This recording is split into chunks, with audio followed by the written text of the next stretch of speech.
years and had the opportunity of leading that body during the 4 years including and after passage of the unprecedented and remarkable passage of PEPFAR, President Bush's emergency plan. I was involved also, I think it's important as we move forward to understand the nature of the United States Congress, which involved in the legislation over a period of about 8 years with others that led up to this unexpected announcement of the United States leadership in a bipartisan way under this new thing, this new moniker of PEPFAR. So I'm not really a politician, I am a physician, and for the last 20 years I spent a little bit of time going to Bangladesh and throughout Africa, in Haiti, in Russia, in large part focused on this little cagey virus from a medical standpoint. It's moving 1,000 times faster than most any other virus, HIV. So today's panel, I think, and it's been a remarkable last 3 days, represents one of the most important conversations that we can have, and that is understanding the role of the United States Congress, the United States, co-equal branch of government, and what the President says or does not say is totally dependent on this legislative branch, the Congress, the House of Representatives, and the United States Senate, enacting legislation, spelling out the legislation, and ultimately funding the legislation itself. That is the role of the United States Congress in a co-equal branch of government. So today's session is about the role, the importance of this congressional engagement on global AIDS, looking to the past, celebrating the past, which has been very much of what this conference is all about, but also looking to the future. Indeed, one of the most striking things about PEPFAR and the U.S. global AIDS response is the congressional support, as you'll see today, in a bipartisan way that helped lay the groundwork for the creation of PEPFAR. Now, just 9 years ago, in for its renewal and growth by years later.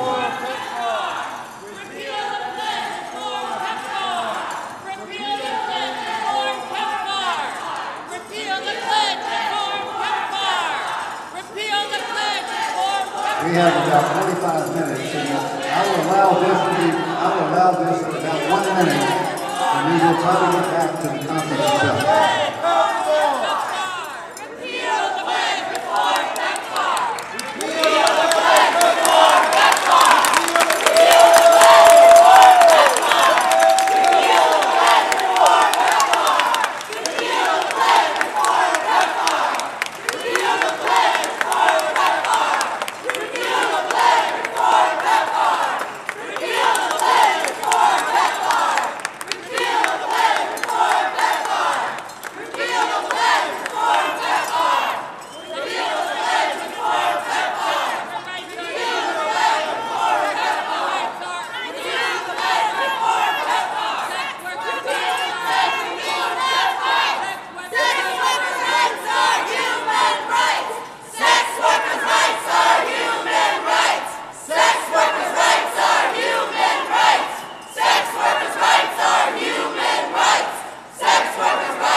I would ask that our advocates please move to the side so that we can continue. And I very much respect exactly what you have said. And if you could move to the side just so that the audience and can participate and listen to this panel, we'd very much appreciate it. We understand exactly that point has been made, but if you could move to the side, we'd appreciate it.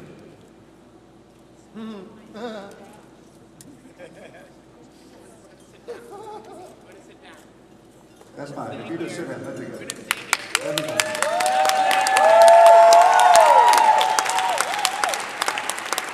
Thank you. Thank you. Yeah. Thank you very much.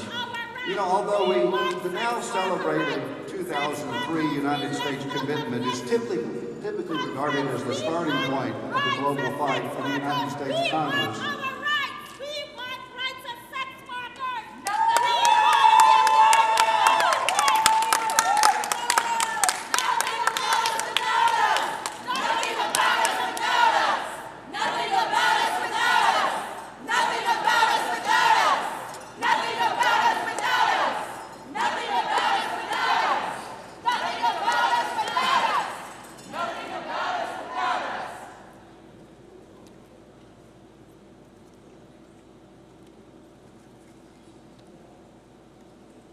Today we have with us. You have the floor, Senator.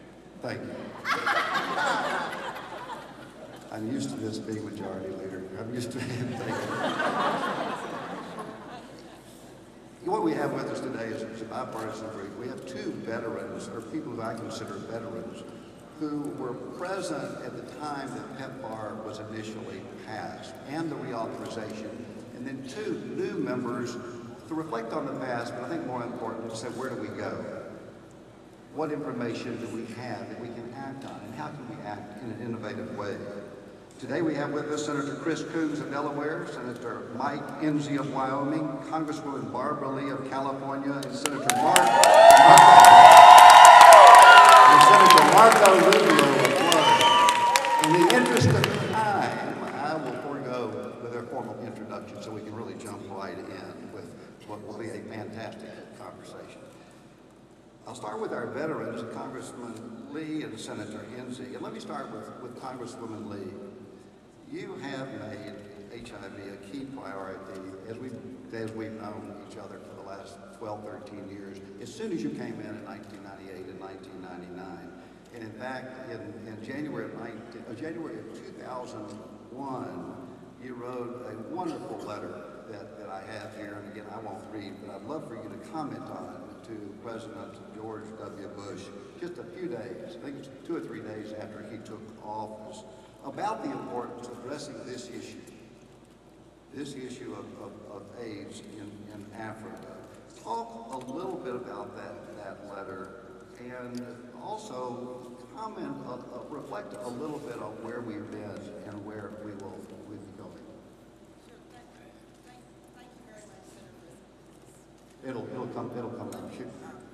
Just thank you for your continued leadership and your work, you know, on behalf of so many millions of people throughout the world, and also thank all of our panelists for continuing to try to make this a bipartisan effort, because it has been in the past bipartisan. And I just have to say up front that in order to get to an AIDS-free generation, yes, we need, personally I believe, to make sure that drug users and sex workers represent the majority of people living with HIV, that we need to really begin to meaningfully include all populations in our response. And so I just have to put a pitch in for my current bill, I might have to go vote, which is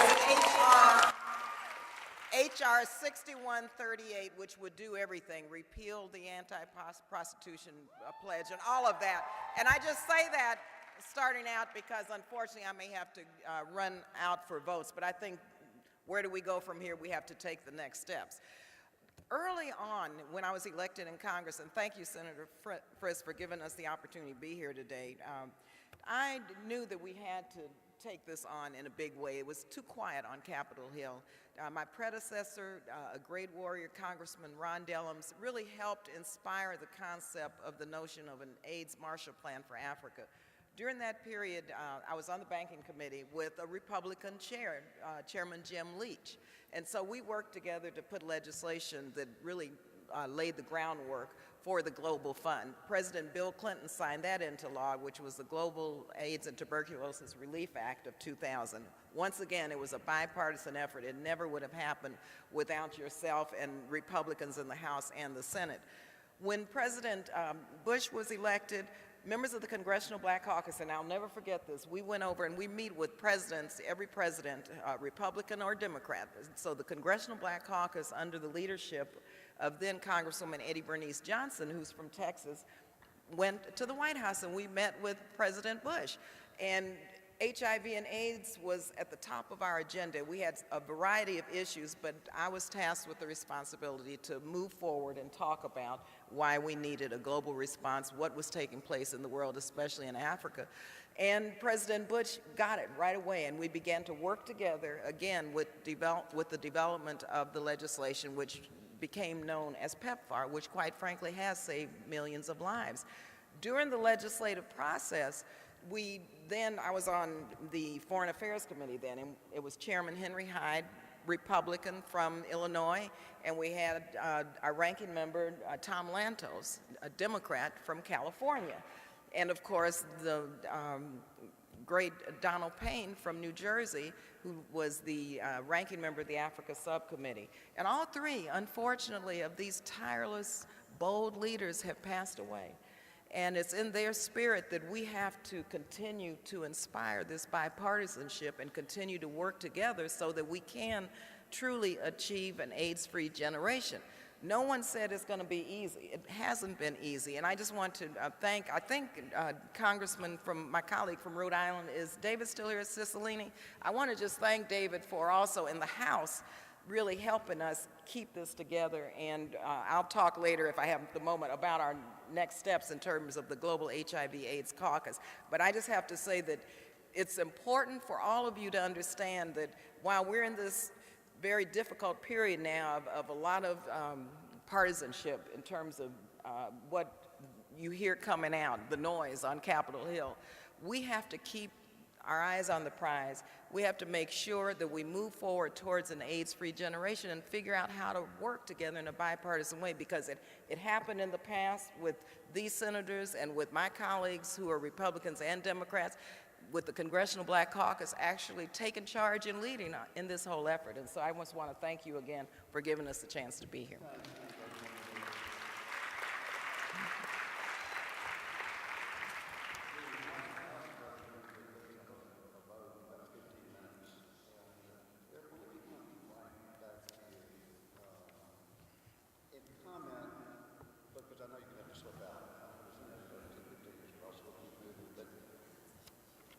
This is a global conference. To have 25,000 people here is a rare opportunity in the United States of America. But to have this conference, I want you to comment on the significance of this conference. We're here in Washington, D.C., where all of us know the incidence and the prevalence is very high of the virus and the ravages of the virus. It took an initiative by Representative Lee on the travel ban, which reversed an earlier policy. But comment on those two things, the significance of this conference, number one, and number two, your leadership role on the travel ban, which made it possible actually to have this conference. Thank you again, and let me just say, Senator Frist and my brothers and sisters, and thank you all for being here, because many of you helped us move forward to get this travel ban lifted. It was not easy. I have participated in every international AIDS conference since '98, and I wanted to have a conference here in America so we could shed a global spotlight on our domestic epidemic. And it wasn't easy. We had all kinds of issues, but I tell you one thing, when we were in Mexico City, I told Christos Santos, who's a wonderful former staffer, who, you know Christos. I said, Christos, I said, they're saying we can't do this. I said, yes, we can. And no one believed we could do it. But we wrote the legislation and moved forward in the legislative process. Then President Bush was in office. And I won't go through all the technical details, but bottom line is we were able to incorporate the travel ban and the lifting of the travel ban and the reauthorization of PEPFAR. President Bush signed that into law. President Obama, again, lifted the travel ban. And so you had Republicans and Democrats moving forward to do this because it was an unjust, discriminatory travel ban. Last conference was in San Francisco 22 years ago. And so we've lost a lot of ground in terms of being able to be part of the world community in our response and in our efforts to seek an AIDS-free generation. Finally, the significance of having this conference here in America is enormous. We have First of all, it is an example, an epidemic in the African American community where 14% of the population, yet over 50% of new infections, African Americans. Southern states, newest epidemics, new infections in the South. We have African American women, 2/3 of all infections among women. And so we have a major epidemic where in some communities the percentages are comparable to sub-Saharan Africa. And so having the conference here really gives us a chance to shed some light on what we need to do here, ending the discriminatory laws that criminalize HIV and AIDS. We have 34 states in these United States that have criminal statutes on the books. Once again, I'm a member of the UN Commission on Global Health, Global HIV, AIDS, and the Law, and we've identified countries that need to begin to lift these discriminatory practices. That's part of the discussion here at this conference, and so we are part of the world community, and finally we've had a conference here where we could share best practices and have people, all of you who have come from afar and from abroad, to meet some of our wonderful people here who have some great ideas and who are moving forward. But of course, we need additional resources for our national HIV/AIDS strategy here, and we need additional resources for PEPFAR and for the Global Fund. And so we're working together. Finally, we're able to do this as a world community. Thank you again. I'm going to have to run to the Hill to vote, but thank you, Senator Phil, so much. Thanks to all of you.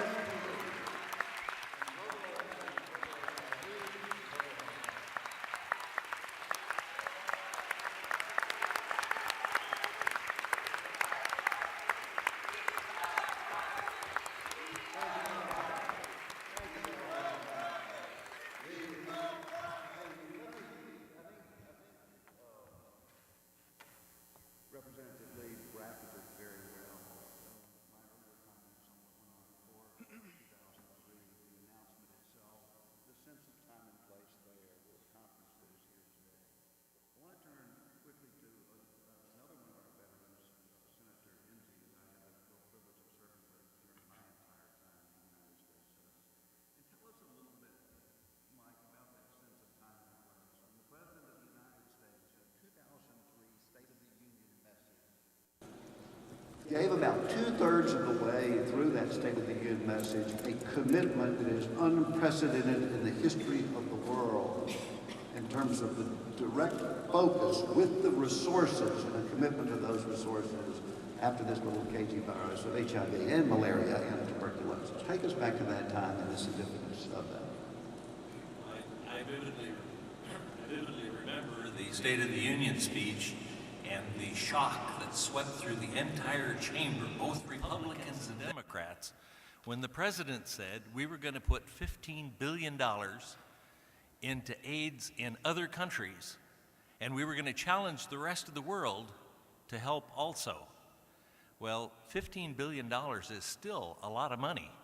So there were a lot of ideas that were floating around there, and under the leadership of Senator Frist, we started having meetings on the Senate side and realized that without the help of the House and the White House, that it wasn't going to happen. So he convened a meeting with both of those. I was the chairman of the Health Committee, and we had the Foreign Relations Committee, and we had Republicans and Democrats, House, Senate, and White House, and we came up with a plan that became the bill.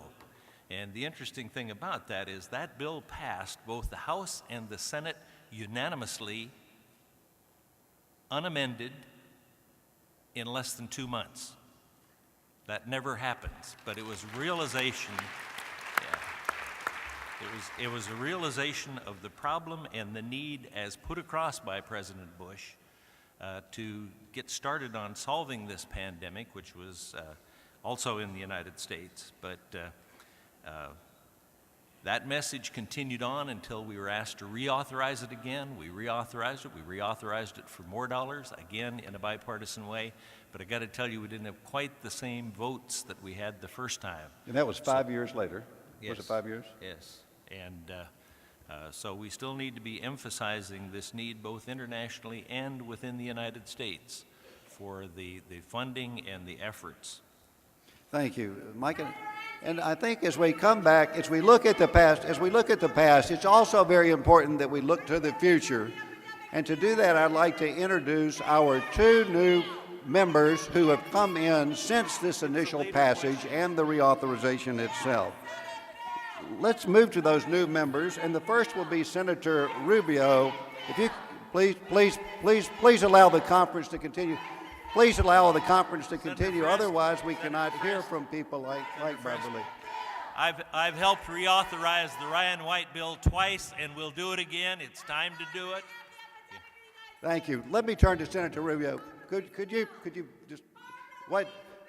Please be quiet. Please hold it down, just because we can't get to the panel. And you were cut Barbara Lee short by 10 minutes, and just we've heard it, but just please be courteous. Please be courteous of the audience, please, and let us continue through. We've got a lot more information that I think will be engaging to you and clearly to us. Let me turn to Senator Rubio. You have focused on global AIDS issues, and in particular, your voice has been quite loud, and it will be quite loud in the future as we go forward. And you had a very inspiring and educational message on World AIDS Day when you participated in a very historic event in which President Obama talked about an AIDS-free generation. Reflect on that a bit and how you see that being projected into the future to make that a reality. Well, this is a new issue for me. I just been in the Senate for a year and a half. So obviously, when I was in the state legislature, we dealt with this issue, as Congresswoman Lee pointed out a moment ago. We have a significant domestic issue in the United States with regards to this. And in Florida in particular, we have some of the leading communities in the country on domestic infection. And so when, well, Please when allow, I was please in the allow our state- speakers to continue. If you could please allow our speakers to continue, it would be very helpful as we go through. Marco, go ahead. Well, And we'll give it a try, and if not, okay.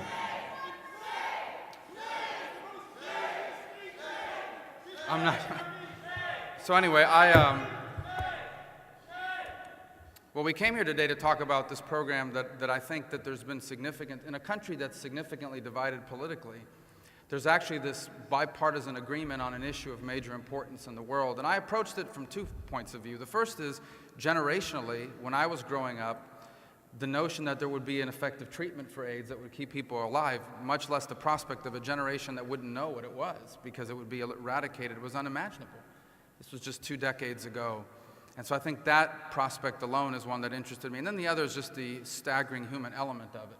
I don't think it's possible to come face to face with these numbers of entire parts of the world that are facing this in a staggering way, and the impact that it had on me personally to see the human aspect of it. So I'm by no means an expert. I'm continuing to learn about this issue.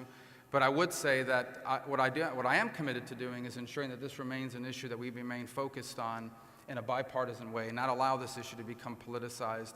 Because I think it's something the country should be proud of, the amount of investment the taxpayers have made, the American taxpayer has made on this effort at a time of significant fiscal constraint. People always ask, well, why, in this time where there's so many things happening here at home, why are we, you hear people ask, why, not just this program in particular, but in general on foreign aid, why do we spend any money in other countries when we have these problems? And I can make an argument to you that it's in our national interest to do that, but I think the bigger argument is that we are going to be asked by future generations where we were when these things were happening. Where were you when people were dying? Where were you when hundreds of thousands of children were left orphaned? Where were you when people were losing their lives on this issue and living in a nation that had the resources to make a difference? And I think that, as much as anything else, is something that should motivate us to act on it, knowing that we have a generational opportunity to really make a difference and do something unique at a historic level. Did it surprise you, having been here for a year and a half, of the bipartisanship? Or again, I think it's important for our audience to understand the sense of what the Congress is all about. Is this an issue that is bigger or smaller than you had anticipated when you came to the... Pleasantly surprised by the bipartisanship of it. My bigger concern is, and it's one of the reasons why it's important the conference is in America, my bigger concern is that I think it's an issue that's lost focus domestically, because people now think, well, there's a way to treat it, so there's no... We can move on to other diseases or other humanitarian crises around the world.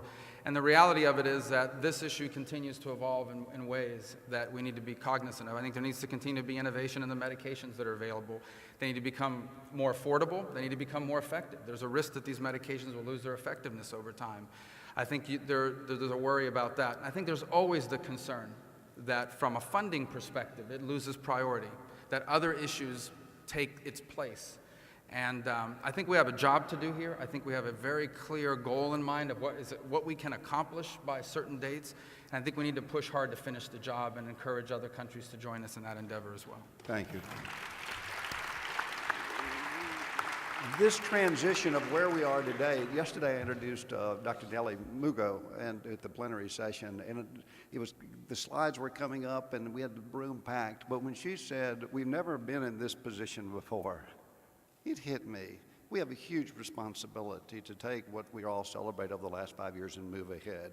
And that's why I very much appreciate both Senator Rubio and Senator Coons being here as we project forward with the appropriate voice. And Senator Coons, let me turn to you. You've made this importance of strong U.S. engagement in Africa a key focus since you have been in the Senate, including specifically addressing global HIV/AIDS. Why? What inspired you? It's not like it's the number one issue among sort of mainstream America, the first thing that comes to the mind. Where did it come from? Well, Senator Frist, I do come from the state of Delaware, where we've had one of the higher infection rates and prevalence rates, and I've been concerned about and engaged in HIV/AIDS work in my home state. But I was initially inspired by folks who I lived with, studied with, worked with in East Africa in 1984, 1987. I was in Uganda and Kenya and Tanzania at a time when the pandemic was first really roaring through these communities and causing enormous devastation at a time when it really was not well understood at all and where there wasn't a coordinated global response. And so what inspired me was in part the real profound human tragedy of mass deaths and of a misunderstanding, of bigotry, of fear in the United States and in Africa. And what continues to inspire me is the leadership that you showed, that Senator Enzi showed, that Congresswoman Lee showed, that President Bush showed. I think the President and Congress, more than a decade ago when PEPFAR, when the United States launched a real concerted bipartisan effort at global leadership in tackling this pandemic, is inspiring. Senator Rubio and I both have young children. We'd like to continue the leadership that this country has shown in tackling the HIV/AIDS pandemic at home and abroad, but we can't take that for granted in what is an incredibly difficult, very partisan, very divided Congress at a time when our politics are in some ways the rockiest they've been in more than a generation.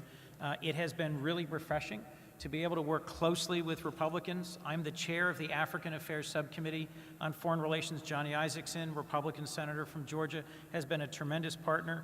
The folks who have sustained this funding, who have pushed for and pressed for this funding, are Republicans and Democrats in the Senate and the House, and I think that's a great tribute to you. It's a tribute to the activists, to the advocates, to the healthcare workers, to the families who've continued to bring this crisis to the forefront, who've sustained its global visibility, and who've challenged us to remain engaged. There are so many other areas where we need bipartisanship. I'm just grateful that this has been one where our very real leadership at home and abroad has been sustained, and I look forward to continuing to work in sustaining this funding and making sure that our investments are as effective as they possibly can be. Thank you. Again, this sort of where we are today and where we go forward, to hear two voices of people who weren't there at the table as so many of you were in the audience today, and project ahead and listen to both the words and how we can do that is helpful to me. I know Mike, Senator Enzi, one of the things in Washington, for those people who are from other countries and say, what is this Congress and what does it do?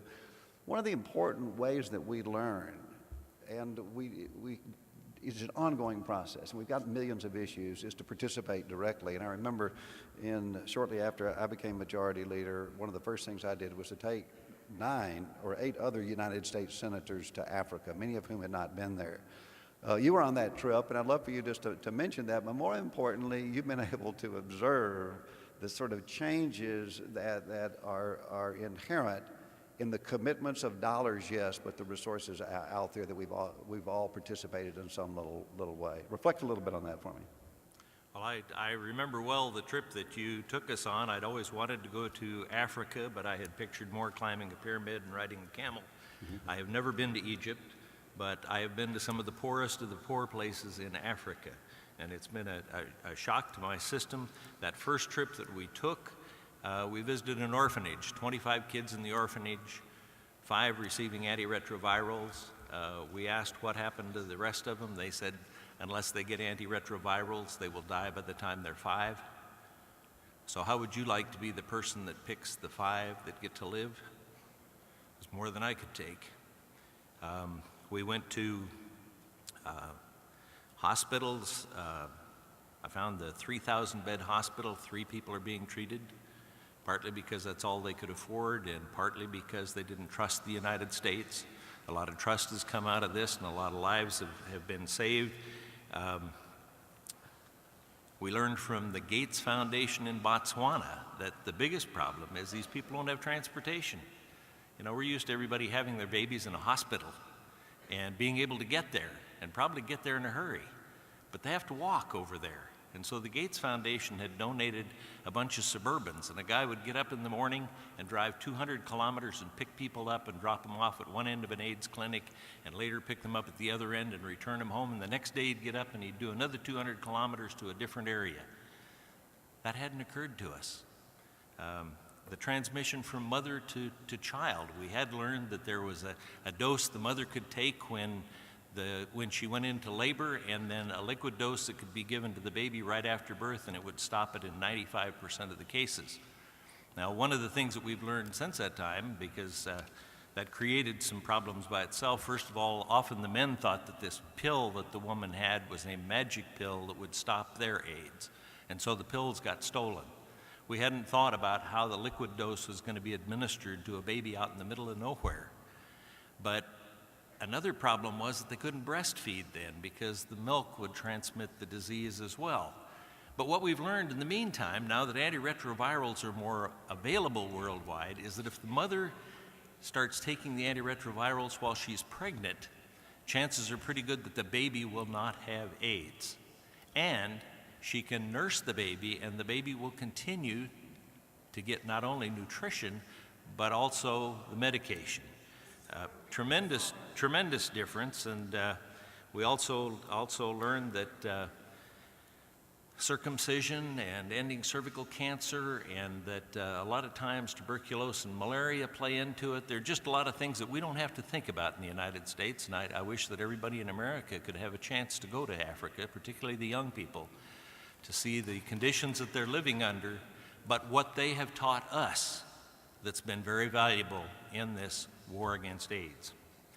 Let me just say that, and this is important, we need to have more members of Congress, 435 people in Congress, 100 United States senators, to be able to tell the story, because ultimately we're not going to be able to get the appropriate funding. This body determines the funding and the legislation itself.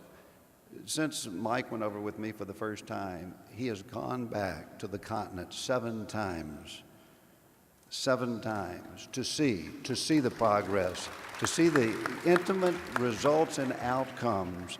And at the bottom line of it, all of these people, not me any longer, do represent 1 million, 5 million, 10 million, 20 million people. And to be able to tell the story that he just told directly to people who they lead has a direct impact that does come down to appropriate legislation and funding. And it's important for all of us to understand that. Let me turn to back to Senator Rubio, because the current debate now, again, let's make this really current and useful. As a representative, this is one big issue, but the central organizing issue that you'll be hearing about in the presidential election, who the next president is, a new Congress coming in, is the debt, is the deficit, is the fact as a percent of GDP, we are under fiscal restraints that never, only really one time, but never in recent history have we been. How are we going to work our way through that? What do you tell people? We got the number one issue is jobs, debt, deficit, and yet we have an issue now that we know is affecting millions and millions and millions of people around the world that we need to continue to give voice to. Let's let him answer the question. Please let him answer the question. Again, we're going to run out of time, and we've cut Barbara Lee short by 20 minutes. Please go ahead. The issue of whether the U.S. should be Please be quiet. Please. Just please, just let him answer the question. The issue of whether the United States should be spending money on AIDS policy and global health in light of this debt is something that comes up quite often. And the first answer is it's not the reason why we have a debt. We don't have a debt because of foreign aid, although using some of this public polling, some of the public polling indicates that the majority of American people in these polls anyway, think the U.S. spends 20 or 25% of its money on foreign aid. It's like less than 1%. So it's not the reason why we have the debt. In fact, if you zeroed out foreign aid, it would do nothing for the debt, but it would be devastating, not just for the world, but for America's role in it. The second thing I would say is that the issue speaks to the core of who we are as a people. And I think one of the things that I'm proudest of this nation is its legacy of compassion, its willingness to be compassionate, and of its people to be compassionate. Because at the end of the day, this is the taxpayers' money, not mine. It's the taxpayers' money. And I think the willingness of the American people to fund a program like this in a bipartisan way, I think is a testament to our legacy as a nation of compassion. It's also a challenge to continue that legacy. The last thing I would say in the most pragmatic way possible, separate from the human element of this, which can never be overstated, is I think it's in the national interest of the United States. I think it's in the national interest of the United States to help eradicate AIDS. Just on the African continent, the idea that millions of people will survive and live productive lives means they can be our partners in trade, they can be our partner in culture, they can be our partner in all sorts of endeavors, because prosperity around the world has always meant prosperity here in our country. Of all the countries in the world, none is more global than ours. Our economy, our society, is so much a reflection of the world and the cultures of the world that come here to do business or come here to visit or come here to interact with us. And so as much as any nation on the earth, America is not immune to things that are happening around the planet, and that includes disease, and that includes, of course, AIDS. And how receptive are our constituents? And I mean, the reality is that everybody here has been elected to office. Is that message coming through, do you think, as you Well, talk? I mean, AIDS and foreign aid are in some ways, people can separate the two topics, because I think people understand this is about caring for folks that are going to die unless something is done. And that the only nation on earth that has the resources to put the kind of money that has been put into this program at the levels we've funded it at is us. And so I think that I've never had anyone say they're not going to support me because of it. I don't think that's the challenge. I don't think convincing people that this is a good idea is as big a challenge as convincing people that we should keep doing it. There's two separate issues. One thing is to be opposed to it. I don't think you're going to find people that are opposed to it. The other issue is to get people excited about the opportunity before us. That's really the challenge. Excited about the idea that those of us like me who grew up in a generation where AIDS was a death sentence, can literally live in a world where there may not be anyone on the earth with it. That we will live to see that is something we should be excited about as an opportunity. And I think it's a perfect transition. I want to turn to Senator Coons, because we got to start looking ahead. We can't really keep the exact same message as we've had in the past.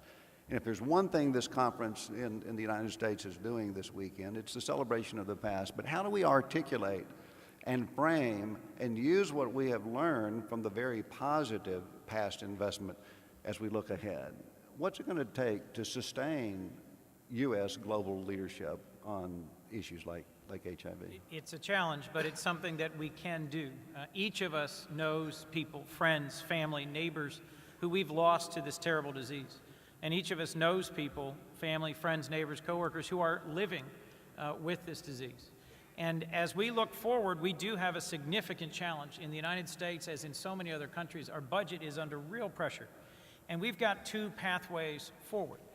One is to cut spending and to restrict access to health care and to exclude and to deny and to find ways to reduce and reduce and reduce our investment. But I think the numbers show that both domestically in the United States for a path forward for Medicare and Medicaid and overseas in terms of our investment in health care, that's not a pathway that reflects our values or that is really ultimately successful. The better pathway, I think, is one where we double down, where we invest further in basic science, in translational medicine, in the development of vaccines and treatments, in improving the delivery of healthcare, both at home and abroad, that we broaden our focus of exactly who we're treating and how and who's part of the solution, and we innovate and cure our way out of this. That, I think, is in keeping with the optimism and the entrepreneurship of the American character, and that's a way for us to keep faith with the leadership that you showed at the very foundation of this PEPFAR initiative. I think the great thing about this conference is it's an opportunity for you to challenge us yet again to be global leaders in partnership with the nations that are our partners in this struggle. We've seen some real challenges and some real changes. As Secretary Clinton said, I believe earlier this week, we're at a point where we have to make PEPFAR more sustainable, and that means being more accountable and more transparent, and our being able to say to the people we represent, the American dollars that are being invested wisely and well. We need to be able to say that our partners around the world are partners in the burden, in the challenge of treating and curing this disease, and that has dramatically changed. In 2011, for the first time, domestic spending by nations overseas on the AIDS healthcare costs exceeded donor contributions. We have more than 40 countries that are carrying 3/4 of the cost of the ongoing domestic support, and that's in part because their economies are growing.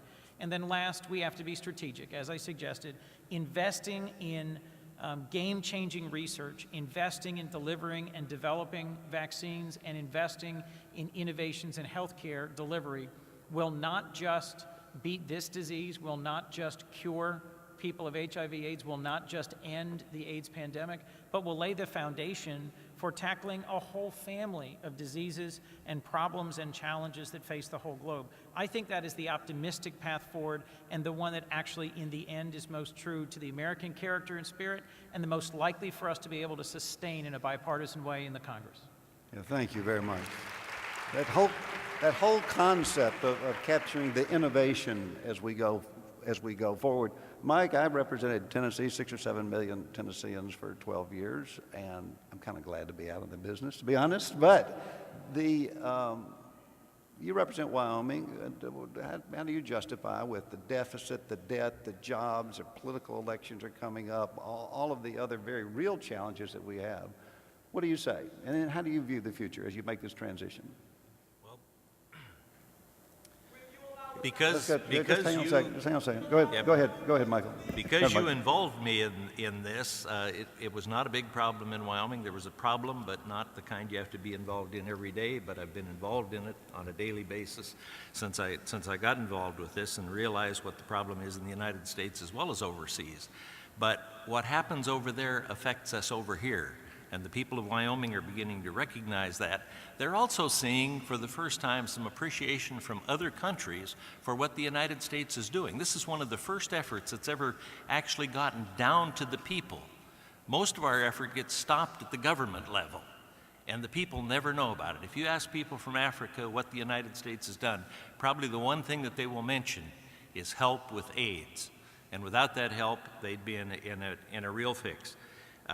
The most effective thing that all of you can do is share your stories. Share your stories. Do as the Africans have been doing. Share some appreciation for what's been done and help us to know what would make the future better. As I mentioned, we're going to be reauthorizing the Ryan White as well as PEPFAR, and your stories will help us to sell that not only in D.C. but back in our home states. And the home states are important at the same time. Thank you. Senator Rubio, what about the future? You've come to Washington, D.C. It's a more partisan town than it was when 2003, 2004, and it's time Ryan White was initially passed. How do you see this playing out in terms of framing it, and how do you see the future going forward, both helping us frame the debate, but as you will? Well, I think my immediate concern, as I've already touched upon earlier, is that somehow success leads to complacency. I think what I worry about the most is that even here domestically now, we've seen the focus on this kind of shift away to other diseases and other problems because this perception's been created that, well, if you have, there's no issue here to deal with. The fact of the matter is there are some ongoing issues. There's concern about resistance to the medications. There's concerns about the costs of the affordability of being able to provide this. The costs are still significant, particularly in the developed world. And so my hope is that what we'll see is continued investment and a heightened sense of, I think the closer we get to the finish line is not the time to ease up. It's the time to run through the tape, as they say And in track and field parlance, you want to run through and finish, and that means increased investment in innovation. You want better treatments that are more cost-effective and easier to deliver, and that takes an investment of time, energy, money, and resources. You want your best and brightest researchers around the world to be focused on HIV/AIDS, and so that we can finish the job of solving this problem, whatever that solution is ultimately going to be. And I just hope we don't lose that sense of urgency about it, that somehow it's not diverted to many other worthy causes around the world, but this one is at the precipice of real dynamic changing developments. But we've got to keep the focus on it, because of the investment and the energy is lost behind it, then we kind of get stuck, the progress stops happening, and then it takes years to restart it again. The bipartisanship, I don't want to overstress, but it was a part of the history. And over the last, again, those of you from other countries, you've sort of got a bimodal distribution, and the bimodal ends up getting further and further apart. And I'll open up to the whole panel here. Just how do we forge it's a nonpartisan issue, how do we fashion bipartisanship within the committees that all of you work on? These are the leaders today on these issues. How do you lead where you're not talking just, you got both parties represented, where you're not just talking to your party and your base, or you go to the cable TVs where it forces you out? How do we make this, how do we keep this a bipartisan issue practically in these strange institutions of the United States Senate and the House of Representatives? Senator, I do think a critical part of it is travel, is visiting HIV/AIDS clinics and healthcare centers here in the United States and overseas. As I mentioned earlier, I spent time in Uganda and Kenya and Tanzania in 1984, 1987. I just returned about 6 weeks ago with a delegation from the House and Senate. I went to Tasu Mulango Clinic in Kampala.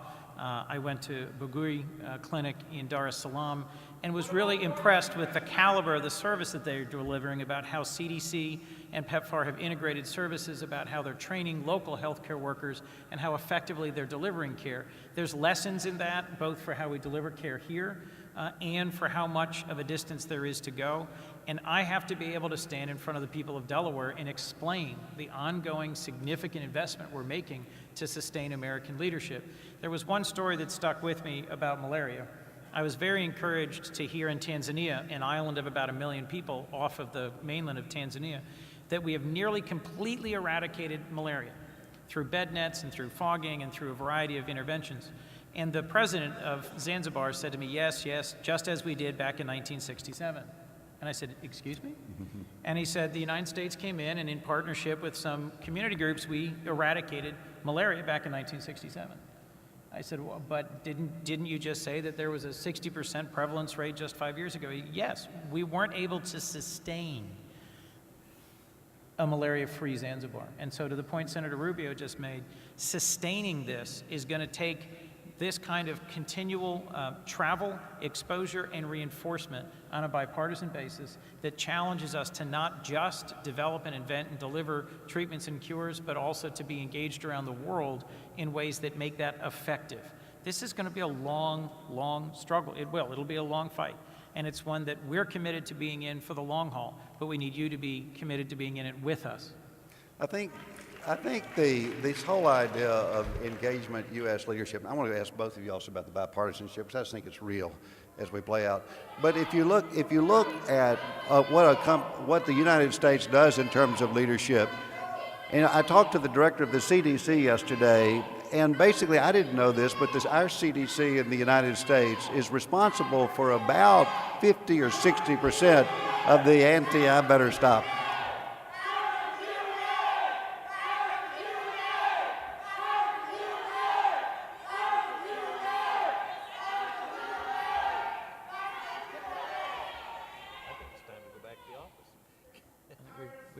We've got to vote.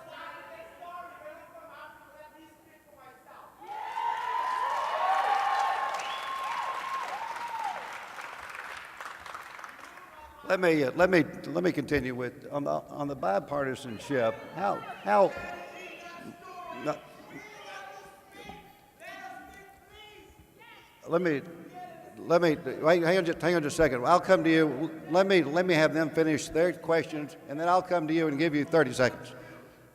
Mike, on the bipartisanship, and let me turn it to both of you. What can we do? We've mentioned travel. Is there anything else that we can do as we go forward to make sure that this stays a bipartisan issue? Well, I think that the ultimate challenge is always to lead by example. And I think that the thing we have to make sure is that this issue never becomes a partisan one, that we don't allow it to become a Republican or a Democratic issue, that we don't let it become a liberal versus conservative issue, that we keep it a bipartisan issue in the way we talk about it, in the way we engage on it. So that's what I hope we'll continue to do on it. Everybody, hey, hang on.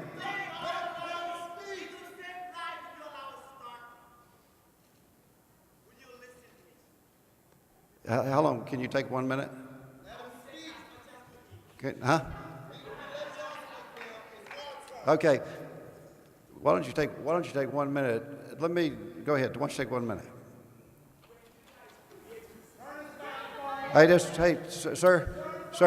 He'll turn the mic up. Just hang on a second so we can hear him speak. Just so we can hear. So just sit down so we can hear him speak. Just sit down for a second. I want to hear him speak. And please take a minute. Listen, I have something to tell you. Yes. What we have to do is to stop saying we need to, and move to we have to, we must, and we will. Do what? We will reform the AIDS response because Right. 10 million people in my continent are still waiting. Where are you for from? people. I'm a Gambian. Yeah. I used to live in South Africa, spent time in Kenya. I know everywhere in Africa. I know the stories, and I live with HIV. So you have to listen to me to tell you the story. Let's hear it, but can you Let me tell you what I'm keep going it to to say. about a Let me minute or tell you so? Will you listen?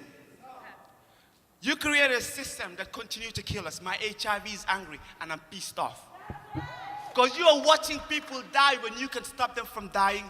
You're watching babies be infected annually when in your country, people can survive AIDS, but others in Africa can't survive the disease. Are you trying to tell me because we are born in a poorer continent, we have to die? Is that what you're trying to tell me? Is that what you're really trying to tell me? Will you give me the excuse that black people in the Bronx who don't have jobs will not get HIV medications because they don't have jobs and their insurance scheme can't support them? My question is, the global fund is out of money. Don't give me the excuse of financial restraints. We want to save lives and we want you to act fast. It's about the lives of people like me around the world. It's about 10 million people who need drugs. It's about the millions of people who you've given your award years ago and told them you would survive because you put money into the Global Fund. We put money into the PEPFAR. We will not criminalize people. We make sure babies don't get HIV. We make sure that every woman is protected, that every person that sells sex is safe, that people that are on medications get the very best of them. And here you are telling me stories about people in my continent, telling me stories about people that I know. Thank We you. are angry and we are pissed Thank you. off, and we can't wait Thank to you. listen what you would do. Listen, I appreciate it. It's 2 o'clock now, but I appreciate everybody coming today. I know the schedule dictates that we bring our discussion to a close. We've made tremendous progress that is time to both talk about and to celebrate, and I very much appreciate the leadership of the 4 representatives before you today. Their thoughtfulness, their commitment, their boldness, and I ask the audience to give these 4 individuals and the United States leadership a round of applause. Thank you all for being with us, and thank you for all that you do for fighting HIV/AIDS around America and around the world. Thank you.